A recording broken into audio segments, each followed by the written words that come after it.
There was one morning that we woke up and there was quite a bit of weather happening outside. It was overcast, spitting rain here and there, and that was something that we hadn't quite experienced yet over there. And we had just spent 2 weeks in Africa and we never experienced rain a single time. It was kind of strange having to wrap the cameras up in trash bags and keep the gun covered up all the time. And the game seemed to react to the weather a little bit differently as well. We didn't see hardly any planes game up on their feet, and we did have a bit of a stroke of luck on that rainy morning. A hyena just darted right across the road in front of us, and we hopped out, and we followed that thing for a little ways through the bush out there, and Shaun was blowing on the call, and things were happening fast, and all of a sudden that hyena popped out and gave us a window. Good shooting. Good shooting. Come with me.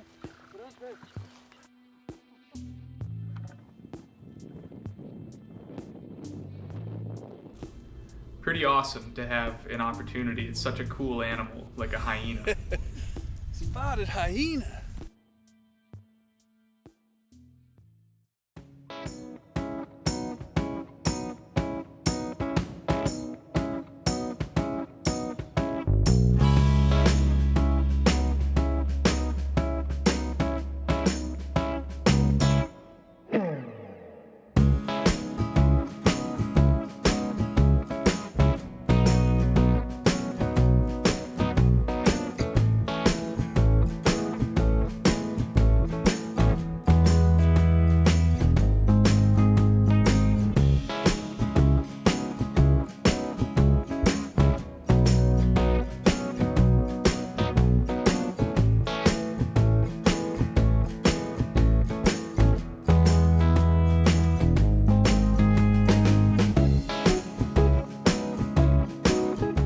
We had been keeping our eyes peeled for a big warthog for, ever since the first time we came to Africa. We were just cruising along the roads, and as soon as we spotted this warthog, everybody went into action mode right away. It's obvious when you see a big warthog that they're quite a bit different than the average sized warthogs that you see just driving around normally. A big one is truly something special.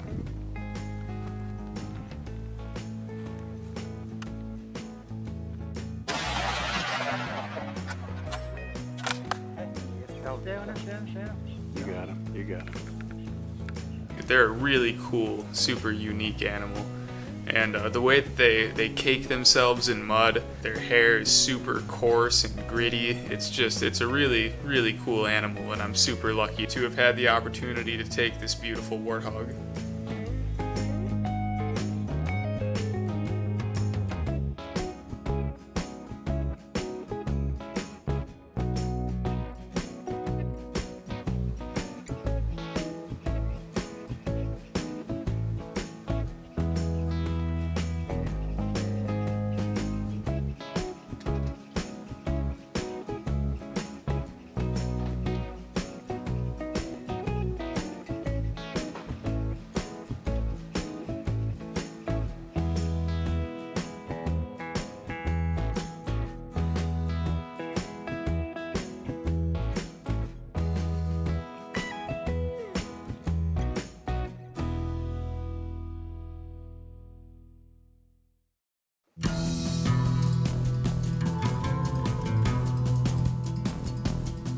When you're up to bat, you always have that feeling in the pit of your stomach that you just know at any second things could pop off and go crazy. So it was a beautiful evening.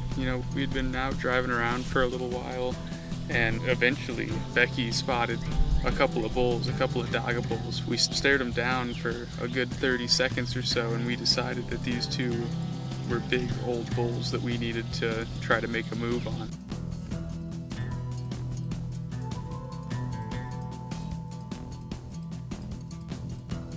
When we were making the stalk on this bull, all the conditions were pretty much in our favor. The wind was in our face, the sun was at our back, so even if those bulls were looking our way, they were going to have the sun right in their eyes, directly over our head. And they had no idea that we were there. There was kind of a ditch separating where they were and where we were. So since they really had no idea, they were very relaxed, and the wind was perfect for us. So we had all the time in the world to set up and make sure it felt right and wait for that bull to turn and give us a really good angle and a clear shot there.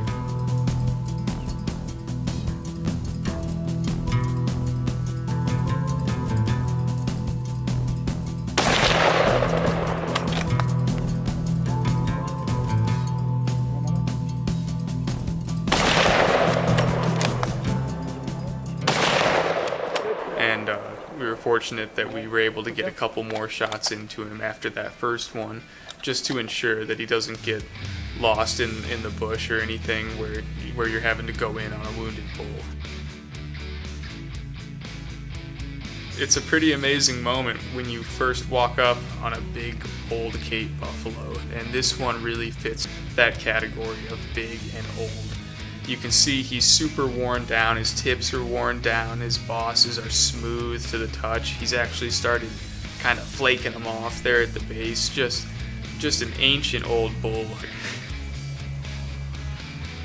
It's an amazing moment, and it's something that I'll never forget. And to have the opportunity to take such an old, ancient, beautiful bull, I mean, I can't even put into words how it feels.